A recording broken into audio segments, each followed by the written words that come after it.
Sorry. You have two things in front of you right now. You have a copy of the slides that I'll be going through. It's the one with the half sheet of notes next to the slides. And you also have what I originally had labeled a cheat sheet. And then I thought, this is about curriculum. That's probably not the best thing to name it. So you have a glossary and a little bit of a takeaway at the top there. In education, we get really caught up in what I'll call education ease. So I'll use words like IEP, I'll talk about MEAP, I'll talk about MME, I'll talk about MMC, and they just kind of roll off my tongue. And that's not fair to those of you that don't do what we do every day. So this is kind of your user guide to some of the terminology. It is a cheat sheet, but it's a glossary. So now I do need to qualify this a little bit. Those are my definitions there. Those are not definitions I copied and pasted from someplace. I thought if I did that I'd get too far in depth with some of that and get caught in this education ease loop. So I tried to put some of that in my own words. So if you hear something a little bit different, it's very possible, but they are accurate. They're just my words. So, look at the top of that glossary sheet there for a second. I want to address a question that was already asked of me, and that is about why did we move to the Common Core? Why did Zeeland Public Schools move to the Common Core, as opposed to staying with what we call the GLICs or the GLCEs, the grade level content expectations, or the HUSIes or HISIes. You'll hear it referred to by any kind of a number of terms, the HSCE, the high school content expectations. The short answer is the State Board of Ed told us we were going to. The longer answer is it's the responsible thing to do for our students given the world we live in. As big as the world is, as big of a place as we have in which we live, we really don't live in an isolationist world anymore where we can kind of shut the door and put Barney Fife at the end of Main Street and say, this is Zeeland and we're going to be just us. We do live in more of a global community. We do live in a transient society where people are moving quite a bit. And the Common Core is an effort to make sure that every student in America is learning roughly the same thing at roughly the same time in their educational career, with the end goal of making them all college and career ready. And that's key. The career piece is key. ACT and the Michigan content expectations, the Michigan curriculum framework that was here and has been here for a long time, has been geared towards college. But what you'll see in the Common Core, and I'll talk about it here in about the second or third slide, is a definite shift in the way of thinking that students learn and the way we have to respond and teach. And personally, it's a good thing for us. It will be a painful transition, but it'll be a good thing for us. I want to take one really quick step back too. I'm Marc Van Soest, I'm the principal at East. I have 3 children that will be in the district. I have 2 that currently are. I have a 4th grader and a 1st grader, both at Woodbridge, both boys, and my little girl Emma is home with mom for another 2 years before she gets ripped from my wife's arms and has to go to kindergarten. So at least that's the way she looks at it. So let's get into the presentation here a little bit. These are our topics. We're going to talk about Smarter Balanced and what it means for the secondary. There are a ton of slides here, an absolute ton. There's 33 of them. I will zip through them very quickly, much more quickly than I did the introductory slide. We'll talk about the Monday meetings. I'll give you some perspective on what that looks like at the high school level. It looks remarkably different at the high school level than it does the elementary level. We have a little bit different structure, but kind of the same end goal. We'll talk about E2020, technology, and online instruction, and we'll start that from the perspective of what we believe at the secondary level and in Zeeland Public Schools about what technology is and what its role is. Talk about what each core area is doing and what those, just kind of give you a general sense of what the 4 major core areas are doing: English, math, science, and social studies. And then we'll look at some future questions we have. So that's our time here. If you get bored and you want to go listen to the elementary people, I will not be offended. Or if you want to go walk in the rain and splash in puddles, I understand too. So don't feel bad about that. So let's talk about Smarter Balanced. I said that the Smarter Balanced is going to change the way we teach. And it has been boiled down to 3 major shifts that will take place within each content area that the Smarter Balanced addresses. Common Core only talks about math and English. It does not talk about science. It does not talk about social studies. So the question is why? Well, honestly, politically, they're the 2 easiest things to solve. Everybody can agree that people should be able to do basic math, and everybody can agree that people should be able to read and write. Good luck getting a state like South Carolina to agree how to teach the Civil War with a state like Massachusetts. I mean, we'll still be fighting over the war of northern aggression versus war between the states, all that stuff. So social studies reform will come last. It is coming, but it will be last because of the heavy, heavy political implications. Same thing with science. Science national standards were released today at 3 o'clock. I do not know them all yet. I tried and I'm just not there yet. The science standards took more time because of issues like evolution. Anything prior to 4,500 years ago in natural history. Anytime you start mixing belief with theory, you're going to come into a difficult situation.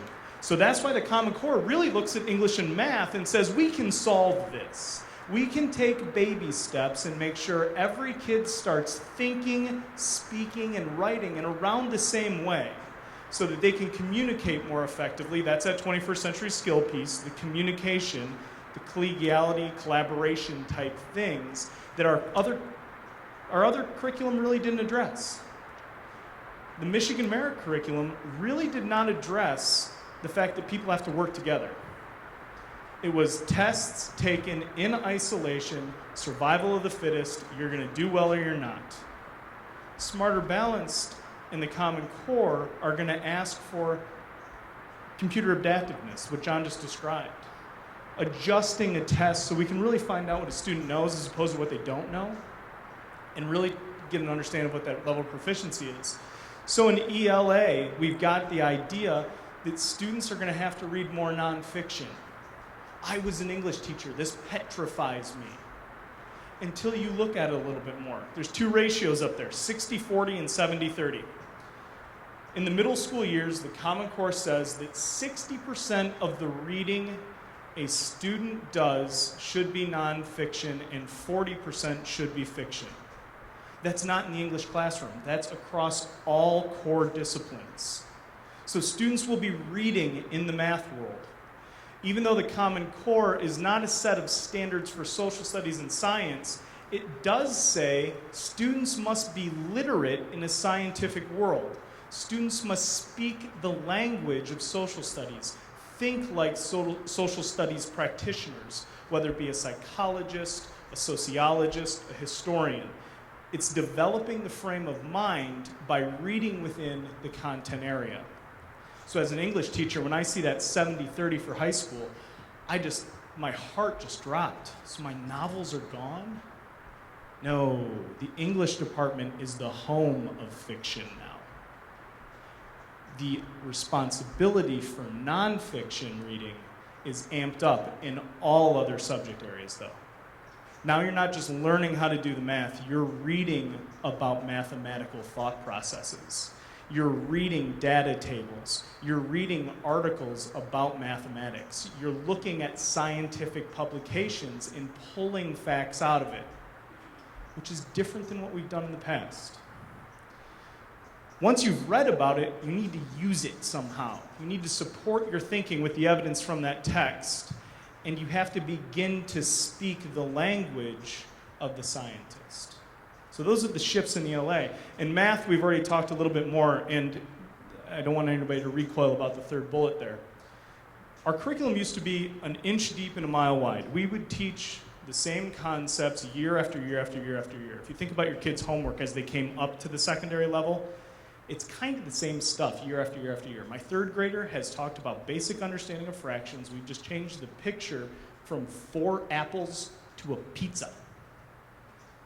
Well, now we're asking for mastery of fewer topics, but with a greater depth of understanding. So we're honing in at different concepts all the way from K through high school. This idea of coherence or progression, students have to understand things well and with depth, or else they cannot progress to more difficult math concepts. I had a parent in my office yesterday, very, very concerned about their high school junior. Really, really struggling.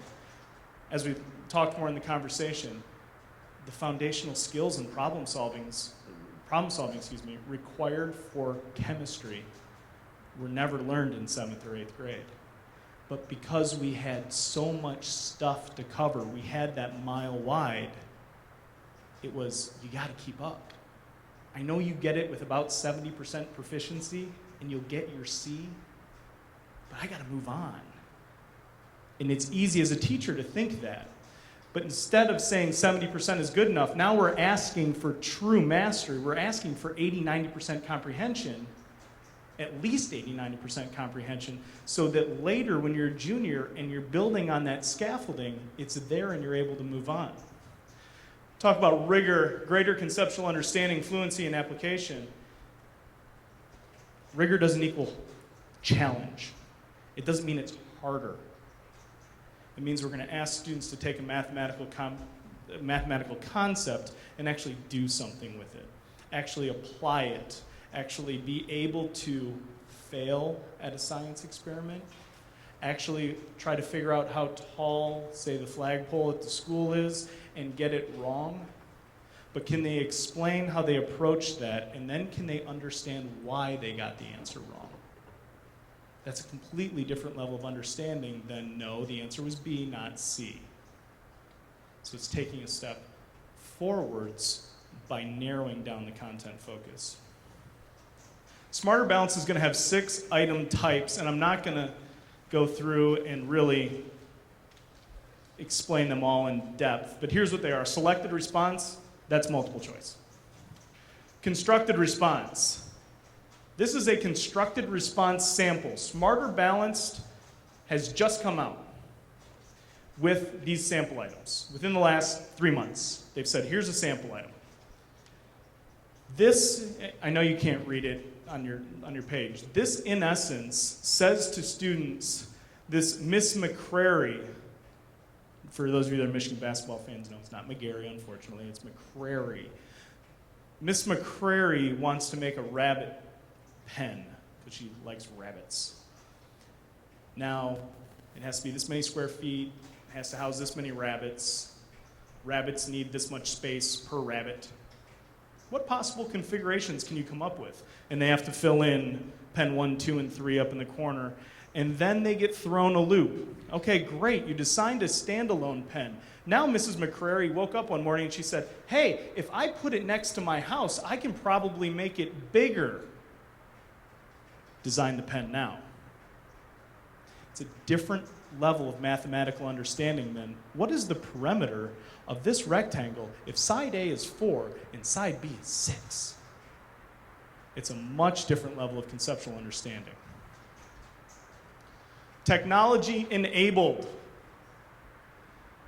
Brianna is running for class president. She needs to give a speech to the 4th grade class. Listen to the draft of her speech and then answer the questions that follow. They will not get the speech in print. They will have to listen to it. Every student, the iPad is an acceptable piece, technology piece. For just a second, think back about how far ahead our kids already are when they sit down for that test and they have to use an iPad that they use every day. That's huge compared to sitting down in a classroom, take a test, and have to figure out how to navigate an iPad. It's a tremendous advantage. So listen to this speech, answer questions. Come on. Technology enhanced. Here's a poem, highlight 2 lines that ask you to do, that exemplify theme. So it's enhanced by the ability to highlight, the ability to pull out certain parts of speech, things like that. Draw the line on the graph. Another example of something you couldn't have a student do in a pencil paper test. You could, it would just take forever. to get the results back.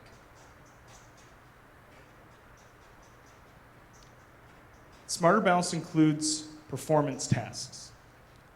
The vast majority of the rest of the slides on this part deal with 2 performance tasks. And I want to make sure that everybody kind of understands this, because this is where your kids have to work with somebody else. This is grade 11. First thing that's going to happen is students will sit down in the room with the teacher. The teacher will explain in a very, very scripted format what will happen in the next 2.5 hours. But they'll sit down and they'll explain to the class, here's what we're going to do. Then they're going to get into things like, here's some visuals, here's some charts, here's some graphs. Turn and talk to somebody about what that graph represents. Mathematical thought process in the English test. Be ready to pull the data out, be ready to write about it, be ready to use mathematical language in your English test. Here's a picture. Here's part 1. Students will have 50 minutes. And what they get is basically an assignment. In this one, they get an assignment that they are the chief of staff for a local congressperson. And that local congressperson basically does what congresspeople do, and they say, look, I don't have time to really research this issue. You, staff person, here's what I want you to do. I want you to go back and I want you to research nuclear power, and I want you to decide whether or not it's a good thing for the people in our district or not. They had a graph. They've had a picture. Students are going to look at the pictures. They're going to look at the graph. They're going to take notes. They're going to get to work with somebody else. They're going to get a limited Google search that contains sites which may or may not be of value. They have to ascertain which sites are of most value given their viewpoints. And what they have to do is fill out some little form like this that says, is this good for us or is this bad for us? Give us both sides. Look at it somewhat, objectively, and decide whether or not it's a good thing for us. I never thought objectively would come to my head there. That felt like 20 minutes. It was about 3 seconds. Second thing that'll happen, they get 50 minutes to do that first part. In the second part, the congresswoman walks back into the office and says, okay, something's changed. I've got an unexpected appointment. Here's what you have to do. I don't have time before I go through the House Appropriations Committee to hear about this. I don't have time to read all your research. I want you, staff member, to decide whether or not this is a good thing. Tell me why you think it's a good thing. I'm going to read your paper, and I'm going to testify before the House on it tomorrow. Students have 70 minutes to write that paper. Take a position. So you've done your research. You've proven you can do research. You've had to integrate science and mathematical thinking into that research. You've had to do it somewhat objectively. You've had to look at both sides of the argument. Now you have to take a position.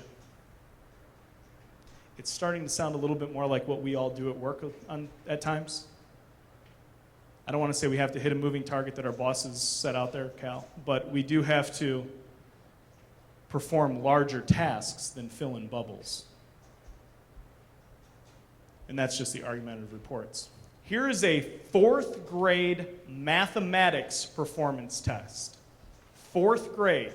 They have not released the high school ones.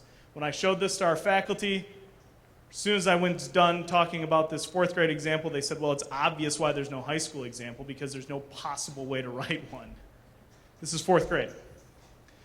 Classrooms are going to talk about planting tulips. Again, we have a leg up here in this region.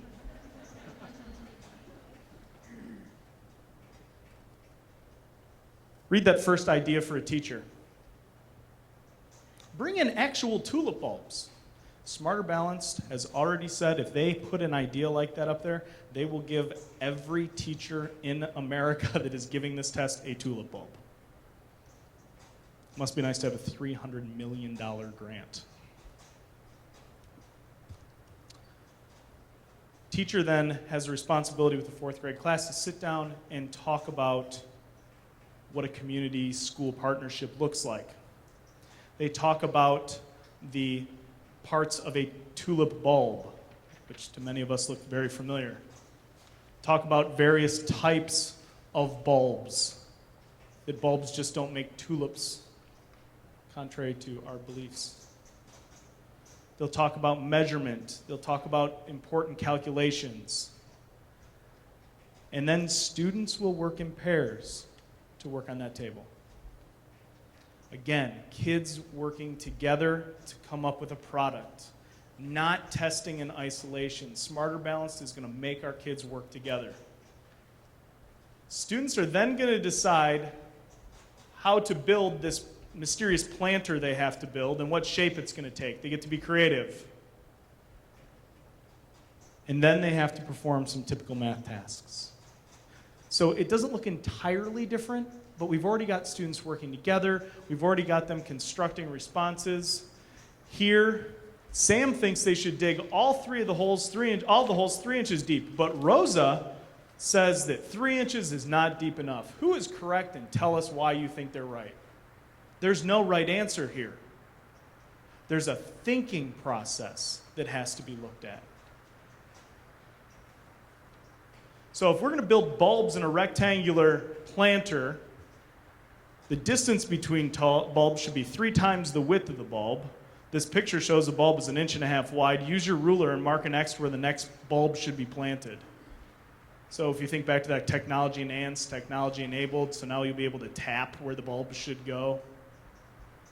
It's a good chance to get your kids digging and planting your own bulbs at home. Say they have to do it for the Smarter Balance assessment.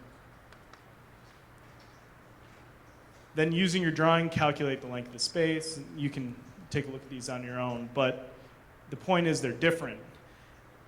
They're a different way of thinking, especially when they throw them an irregular shape and say, okay, now how many bulbs go in there and where do they go? You did the rectangle, here's an L. Different thought process. So that's Smarter Balanced. I want to take any questions we have right now over Smarter Balanced before I go on. Yeah, bulb planter's a lot easier. Exactly. Yes?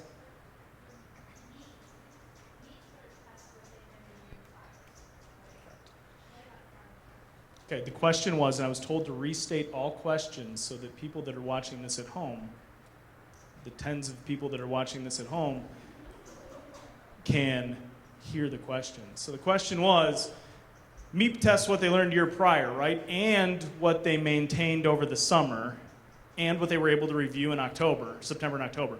What about Smarter Balanced? It's a spring test. It's a spring test. We get an 8-week window in which to give the test, and it's completely up to us when we give it. It's completely up to us, but they estimate that up to 50% of the students will retake the test. It is a retakeable test. So Billy looks totally lost. Billy can retake the test. That's important at the secondary level because this test may replace ACT. May. To retake, you've got to set aside enough time within the day. You're already seeing how, ELA is a 50-minute block, a 70-minute block, a 20-minute intro, and 15-minute breaks in between each one of those.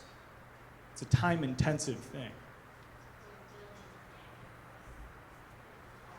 It's supposed to be testing what you've learned that current school year, but with the nature of the Common Core, it's really going to be testing your mastery of everything up until that point.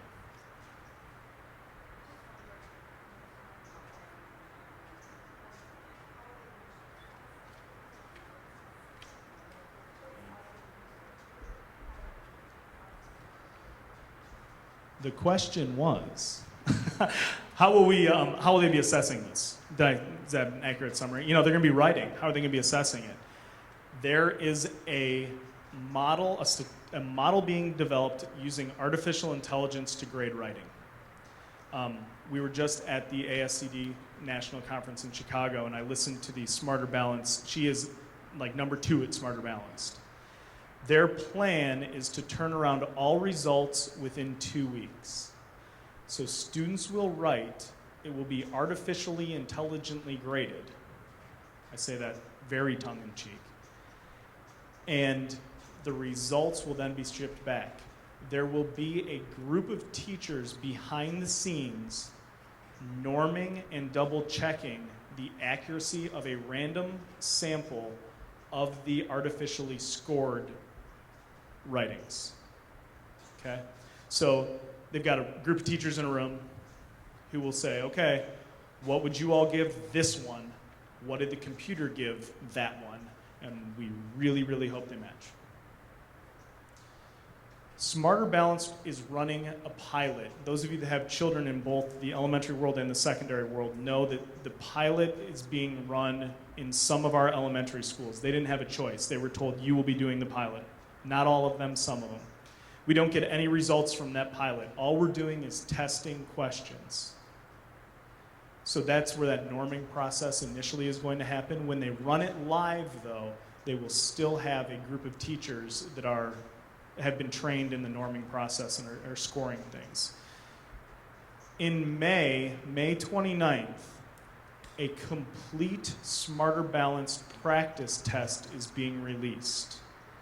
The window will stay open for about 6 weeks. That does us almost no good because we're only in school for about a week after that. We are talking right now about how we can get our kids to at least take a look at it and start getting scores back and start seeing what the items look like. This is all we have. So we're very, very interested in what this question bank looks like, what the form of the test looks like, how the iPad works and doesn't work, what we have to do to support kids on it. And I like that we're doing this in 2013, knowing the test is in 2015. I like we're not doing this in April with the test coming in May. We get the full practice test now, and we really have to figure out how we're going to do some of this. I am not opposed to the idea, and one idea I've been kind of kicking around the back of my mind is we just graduated a whole bunch of kids literally that night. I wonder if we could get a few of them to come back, even if we have to sweeten the deal a little bit somehow, and run them through the pilot and show us what it looks like. But we've got curriculum we still need to work on and think about, and things like the ACT that we still need to pay attention to. But we really need to figure out this pilot quickly. Are they doing all of the areas at the same time? Like ELA, for example, is very long. So is that one day and then science is another day? Or is it all in one time? Yeah, the question is going to be, are they going to do all this at once, all the subject areas at once? ELA and math are both going to be tested. Science, not yet, okay? Science standards, as I said, were released today. They're the next gen science standards, the next generation science standards. We don't know what those tests are going to look like. We also don't know how long they're going to tell us we have to take right now. Currently, we have 3 days, right? We have a full day, and then we have 2 half days for testing at the high school level. We have the ACT the first day. Then the second day, we do the subject area tests, and then that the state of Michigan requires. Then the third day, we do the work keys and social studies, okay? So without giving any more time, we already have a full day and 2 half days built into our routine. But I don't know how I feel about a science teacher leading the ELA portions, which is ridiculous because the examples on nuclear power, I should feel okay about that. But we need to change back to those instructional shifts that I talked about. So we have the science teachers encouraging discussion, having kids work together, having kids writing, if they're going to be able to administer the test effectively. Am I making sense here? So we've got some real logistical questions. And we aren't even talking about special education students yet, who all of a sudden have to listen to something and comprehend it all and answer questions about it. We aren't even talking about accommodations yet. So then that leads on to the question, which is a little bit off the rabbit trail. You don't have to answer this, but so is everybody going to have to be trained in ELA, essentially, and in writing? Yeah, the question is everyone going to have to be trained in ELA? You don't have to necessarily answer that right now, but I'm gonna try, okay? You've been in enough meetings with me, I'm gonna try. Short answer to your question is no. Everyone's not gonna have to become an ELA teacher. But everybody is going to have to remember what they did in their teacher preparation when they, at the secondary level, we all have content area majors. I have a history degree and an English degree. Our chemistry teachers have chemistry degrees. They were reading in those content areas. They were performing experiments in those content areas. They were learning things through text there and having conversations about them in breakout groups and study groups at night. And that's what they're going to have to remember, and that's what they're going to have to mimic as they work within their own subject area and change their own pedagogy. So I don't think we have to teach everybody how to teach reading. We don't have to teach everybody to be able to rip apart a paragraph. But we need to teach everybody to remember that reading and writing within the content area is extraordinarily important. And the more kids read, the better they get at it. The more they think, the better they get at it. And it's just a reinforcement for us. Our teachers do this, but now it's doing it with a real sense of deliberation and asking ourselves why we're doing what we're doing. That kind of go far enough down the rabbit trail without going, okay. Other questions, ma'am? John mentioned that the tests are adaptive. I'm just wondering, which makes sense in a multiple choice type test, trying to figure out how a test like this where you've got collaboration between students, how can they make that adaptive? Question was, how can we make the test adaptive if we've got collaboration with other students, we've got, things like this. My guess is when they release the practice test, they're only going to release one of these extended responses because they're a lot of work to put together. And to be able to then validate them all and be able to apply those artificial intelligence algorithms to them and score them all out. So my guess is they'll probably only develop anywhere between 7 and 10 of these. They'll develop 40,000 of all the other type of questions. That's their target, is 40,000 questions that form a bank that you can pull from. That's why we can give interim assessments that actually pull from the real question bank. That's a huge advantage. It's a huge thing for us. Good data for us, it generates real important talking points. But in terms of this type of question, I don't think there are going to be many of them. My question is, if I'm working with a partner, I want my kid to be able to pick that partner. I'm sorry. I love all your children. I'm in education. That sounded really creepy, and I didn't mean for it to. But I want to be able, my kid better be picking his partner, and we're going to have a long talk that day about who he's going to pick. If part of these results, particularly when you're talking about going to college, are going to be tied into who you work with, I think Smarter Balance is still going to have 2 years to work through some issues that are important, and I think you've only addressed one of them there. If I could jump in too, to answer your question another way, I think there still will be some multiple choice type questions that will be the ones that are adaptive. Something like this might be more, everybody takes these. It's more the traditional questions will be adaptive then. Yes. You touched on part of my question was that if you have students working in pairs, then ultimately the paired students are going to be giving the same answer to that test question, which is going to determine their score, Right. which is determined by, the paired up students, whether they are academically, if things come easier or not. How is there going to be how do you sort of group grade that then, I guess is my question. The question was, how do you group grade something that you've got people working in pairs on and that all factors into their score? I don't know. There are people who are a lot smarter than I am working on this. There are people who have their entire world wrapped up in, PhDs in adaptive testing. Part of me is trusting the development, and I want to see what they come up with before I begin to question it too much. Blind faith in a standardized testing system is not something I'm accustomed to, but right now it's what it feels like a little bit because I think that's where we have to be right now. I want to see what they're doing because we have no choice but to do this. John said that it's wrapped up in the House right now, the State House. Will we stay part of Smarter Balanced? Will we stay a part of the Common Core? I can see us moving away from Smarter Balanced before I see us moving away from Common Core. But I don't see us moving away from Smarter Balanced. This is here. It's got too much support nationally. Part of what I think we have to think about, though, as we look at this whole idea of collaboration and testing kids on it and working in communication is that's really what determines whether or not you're successful in life.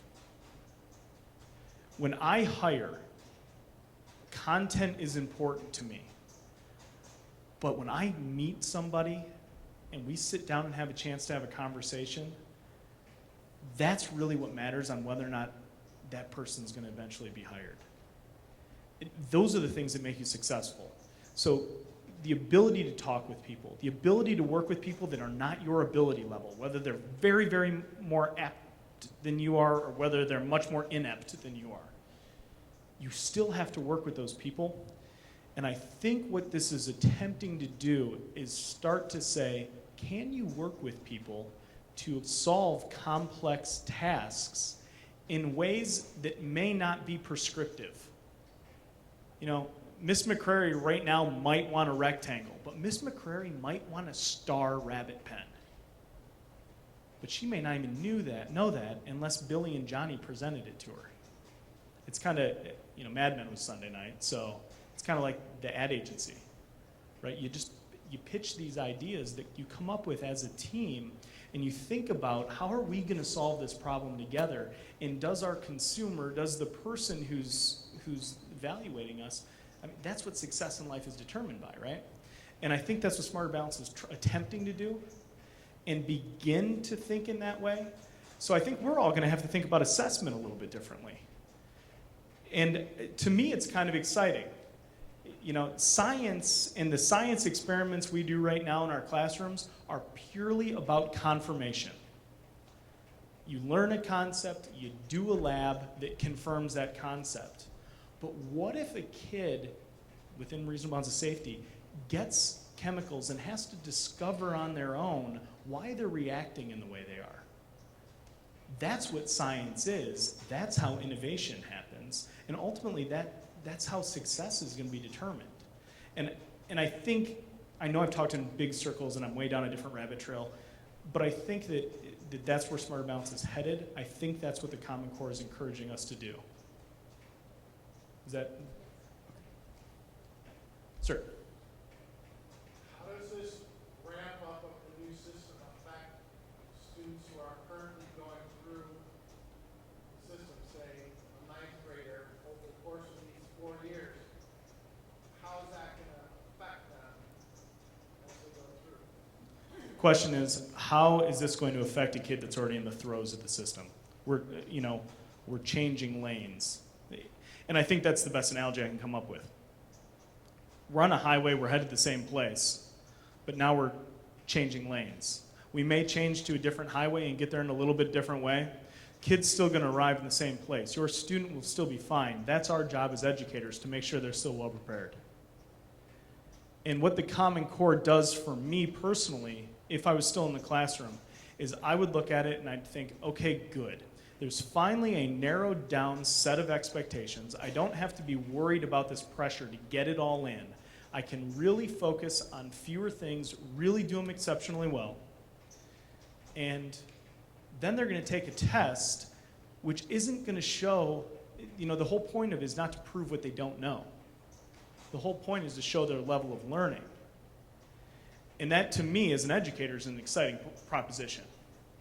And it's what I want my children to kind of go through. So I can't tell you exactly what it's going to shake out like, but I can tell you that valued plus challenged piece is extraordinarily important here. In my second year here, I cannot explain how unique this is to a school system. To really, truly care about kids and make sure they have everything they need emotionally, socially, as well as academically. That's where that question, to me, comes into play. And that is, how are we going to make sure that these kids are supported in every way possible so that they can be as successful as possible, given a new set of expectations?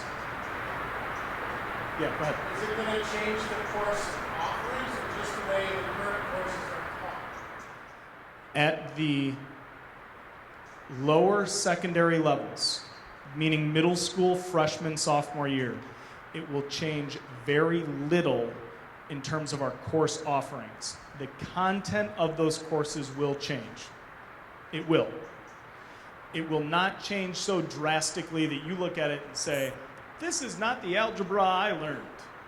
You might a little bit, because they're going to have to write a lot more about their thought process. They may not have to solve problems for homework. They may have to think on paper about those problems, which is a huge change just in the math world in general.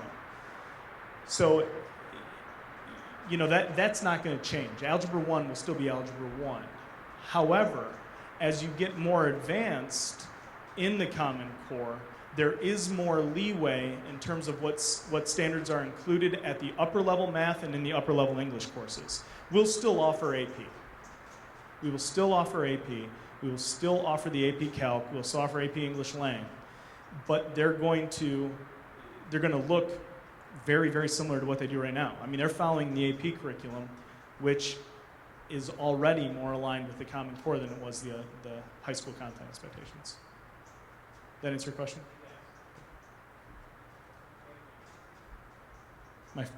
We free to go on here? We can come back if you think something later. I want to talk briefly about our Monday meetings. And this is nothing else I'm going to talk about is going to be as long as smart or balanced. Monday meetings. Our goal here is to create a guaranteed and viable curriculum, and we accomplish it at the secondary level through a sequence of meetings. We meet as a building, whole building, that's principal-led. Then we meet in departments, and at the high schools this year, with few exceptions, very, very few exceptions. This is different at the middle school. I want to be clear about that. Teachers only have 2 preps. They're only teaching 2 different courses. So they meet with the team of one course one week, and then the next week they meet with a team on the other course. So every Monday they're in some level of meeting. We call them CRT meetings. So it's a building-wide CRT, a department CRT, or curriculum review team 1 or curriculum review team 2, based on the subjects they teach. This is a guaranteed and viable curriculum.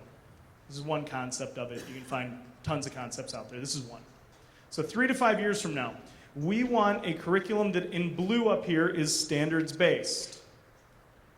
We want a curriculum that in yellow has common assessment practices, meaning that the students in one class versus another class are being assessed in similar ways. We want a curriculum down here that's supposed to be red, it's hard to tell, is graded commonly. So as much as possible, the summative assessments, the final rubber meets the road assessments, think end unit tests, think midterm exams, final exams, those summative assessments, regardless of who teaches that class, are graded in the same way. And we want a curriculum that assessment generates data that then informs whether or not we're teaching the standards, which helps us look at whether or not we are assessing things commonly, which helps us determine how we grade, and it just becomes a recursive process. What we're doing tonight is we are increasing the dotted circle here. We are increasing this idea of instructional transparency. Pulling the curtain off what we do. This is what we do. There's been a lot of stuff that's been hidden in the past. This is what we do as teachers. Our first step was to vertically align our curriculum. Every department at the high schools and middle schools has these. These are flow charts. When your kid enters this sequence, these are what their options are. This is where it leads them. They're all on our website. The website's getting revamped. They'll be on the new website too. We've evaluated our course descriptions. This is the old one for English, English 9. This is the new one for English 9. A couple key features for you as parents. Tells you how long the class is. Tell you when it's recommended for your kids. Tells you what the homework expectation is. That's so key. That is so key when you look across your kids' classes and you have to figure out how much time they're going to have outside of their school life. Talks about what they needed to take before, where the course leads, and as every 8th grader believes, they will be a full scholarship athlete in the NCAA, so will this count whether or not they can get into college? and tells you a lot more about the class. Our curriculum guide went from 38 pages to about 147, I think, this year, just to increase that level of transparency and give you as much information as we can. We are working on common unit planning. The top 2 sections here are all available to you as parents. So it's the information about the unit. What unit came before it? What unit comes after it? How long is that unit going to be? What should my kid be able to know? What can they apply? And what can they be able to do at the end of this unit? What are common experiences they're going to have across instructors? They have me versus Mr. DeKuyper. What are they going to do in our classes that is the same? There will be differences, but what are they going to do that's a common learning experience for these kids? And then the teacher part is at the bottom. What are possible activities or materials we could do to accomplish this? What are some extra extensions? And what do we do if we need to reteach? That's what we're doing on Mondays. We're getting into this process where we're trying to get on the same page and communicate to you what we're doing. Technology. Here's what we believe. We believe the use of technology, aka the iPad, is essential for our students. It is absolutely essential that we immerse them in technology. We cannot call technology and curriculum separate anymore. They are so deeply together, as evidenced by Smarter Balance. They are so deeply together, we think technology is essential. But, number 2, we think that learning through technology alone, without the guidance and shepherding of a highly qualified teacher, is not the best option for our students. So I don't see us going to an all-virtual school in the time I'm employed by Zeeland Public Schools. 3, we also think that we have an absolute ethical obligation. It is an obligation of ours to teach our kids digital citizenship in this world. My phone has just been going crazy since I've been up here. I don't like this remote control for the phone that John had. I'm Italian, I talk with my hands, it's awkward.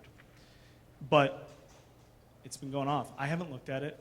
I haven't checked the text messages that have been coming in. I haven't looked at my email yet, and we need to teach kids to do the same thing. So here's what we're going to see. We're going to see more e-text. Your kids are not going to be bringing home as many paperbacks, which is good. From an expense perspective, you're not going to see as many paperbacks. You're going to see the introduction of some new pedagogy. I've talked about, I'm not going to talk about, but it's listed on your glossary cheat sheet there. The idea of a flipped classroom, using iTunes U, using Edmodo, using Moodle, using any one of a number of platforms that your students can go in through the technology in order to further instruction and provide experiences that we couldn't otherwise have. You're going to see a greater emphasis on the student as an individual. Individual in the sense of teachers being able to tailor to the needs of the individual student. So paying attention to what that individual student needs as opposed to the room of 30 and a little bit more individual setting. That changes what we do as teachers. The sort of common expression is from sage on the stage to guide on the side. So I'm going to now lecture to you about how lecture is a dying art. But it changes what teachers do. And finally, the number one advantage of the iPad, the number one advantage of our one-to-one technology is that students can go out and get help when they need it online. That goes back to the digital citizenship, though. We need to tell them how to find good sites. We need to teach them to pull good information that they can go and get that supplemental help if they need it. We have a student right now who is homebound at the high school. I have to tell this one quick aside. She's homebound. She's had some really serious health issues, but she has attended all of her classes every day for the last 2 weeks because we have Skype. It could not have happened 2 years ago. She would have been absolutely in trouble instructionally. Our core departments on those Monday meetings, math has said we need to go back to our old course cycle. All 8th graders, should not be taking Algebra 1. Our math department said very loudly, very clearly, we need to re-envision some of what we're doing in terms of our instruction. Yes?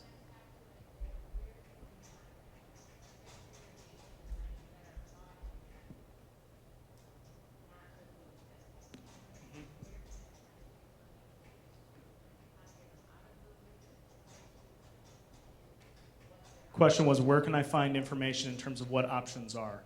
The number one place to start is the high school guidance counselors, okay?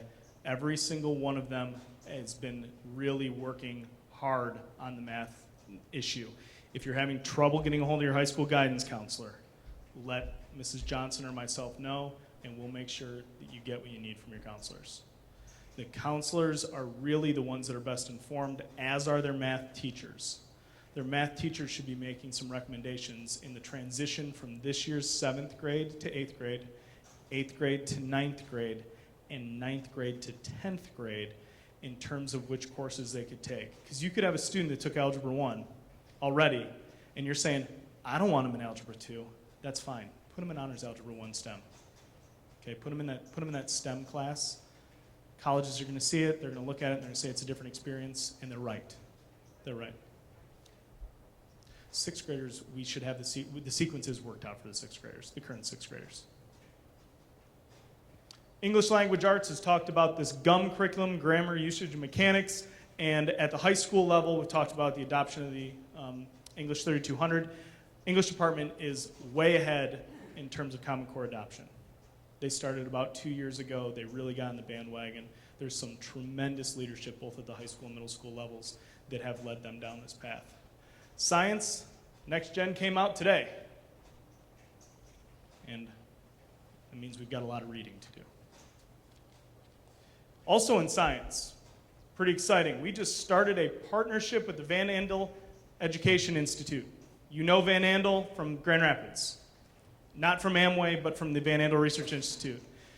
All of our secondary science teachers have been trained in the inquiry model through Van Andel, and we are currently working with them in a 3 to 5 year partnership. We're sorting out some of the details on that right now. We have a conference call on Monday where we're going to hammer down what the rest of the year and over the summer looks like.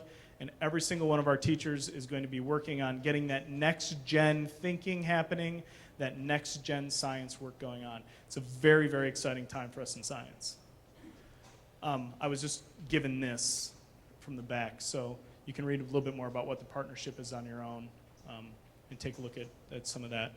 This is a timeline that started in October, and it will continue, like I said, for the next 3 to 5 years. Van Andel's excited, we're excited.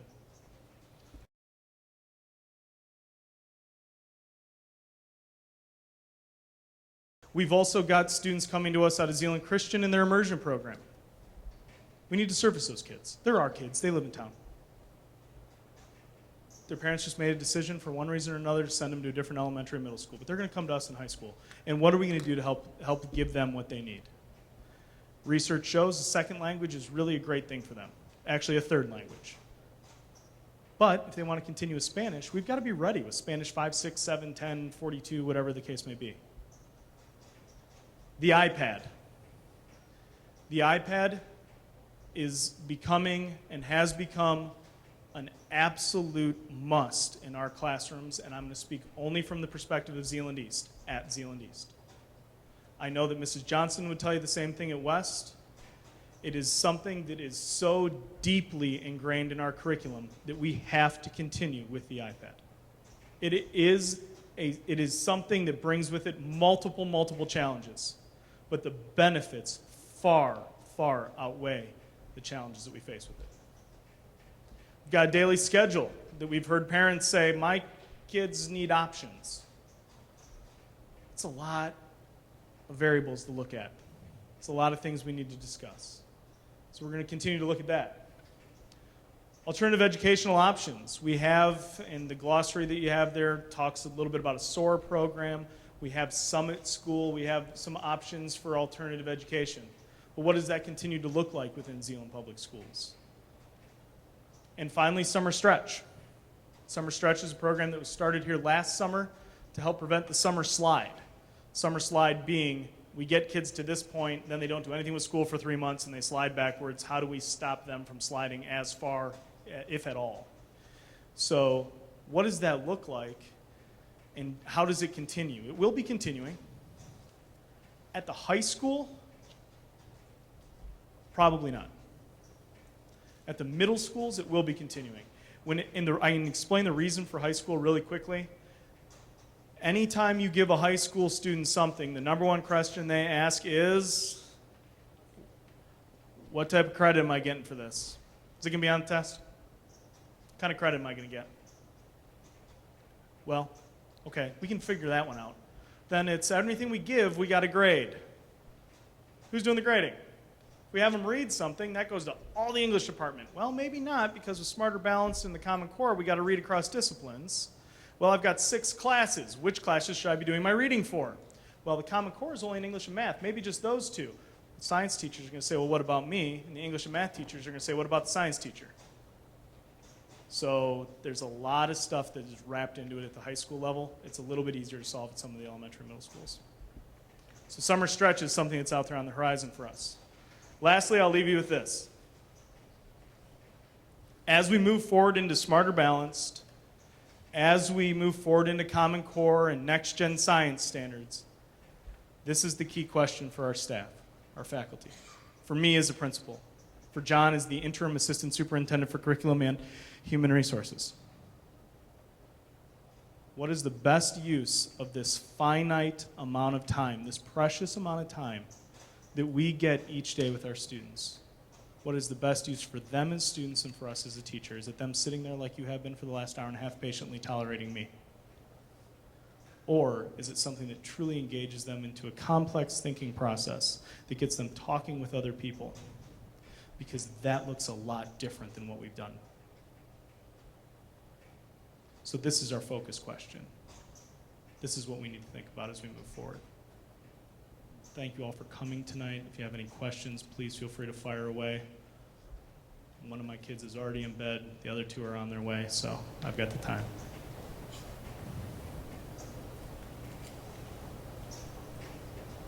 Yes. The Common Core has been, there's a couple states that have not adopted it. Yes. Adopted it. You know which states they are and why? I do. And can you guess which states may have not adopted the Common Core? See if you can guess. California? Nope. Texas is one. The Republic of Texas. Texas is not a state. The other one. I just gave you a huge hint. The Commonwealth of Virginia. The Virginia Commonwealth. Virginia and Texas are holding out.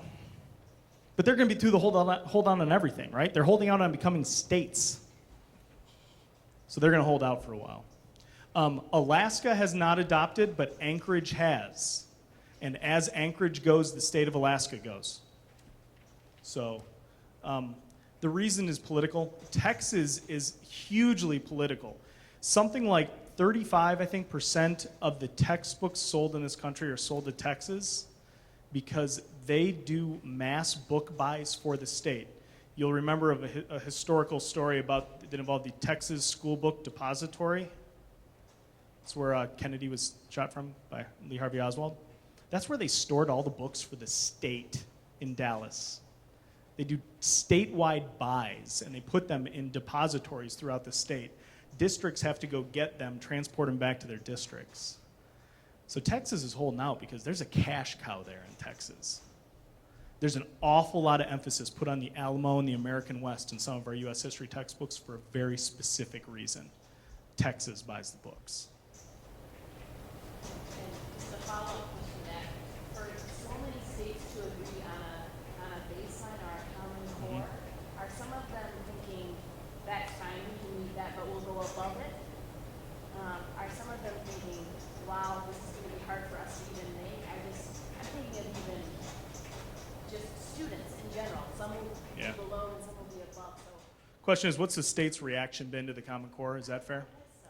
Yeah, I think you've got states in the South, particularly in the deep South, going, uh-oh. Alabama, Mississippi, Missouri, and this is going to be online. I could just be completely screwing myself in terms of the South and their impression of me. They're struggling, but they're going to struggle in any system we have. They have deep-seated issues that stem back hundreds of years that are legacy issues in their educational systems. And then you have states like us that say, okay, bring it on. That's fine. We're comfortable with what we do. We've had the hardest graduation requirements in the nation for the last few years. Bring it. And you've got other states that are saying, we'll get there. We need some time. At this national conference that we were at in Chicago, There are people from all over the country in this room, and there are people petrified of the Common Core. I don't hear that here. It's what we do. There are some advanced standards in math. They're all denoted by asterisks. If you ever get into the Common Core, the website's on the form there. In some states, you're saying we're fully on board with those. We are saying we are here in Zeeland in our STEM program, our science, technology, engineering, and mathematics program. We are fully going to do the most advanced, the basic Common Core that every student deserves is what our non-STEM classes will be. But there is no less. I'm already done. People are welcome to leave anytime. I already told them. Anything else? Thank you, everybody. We appreciate you coming out tonight.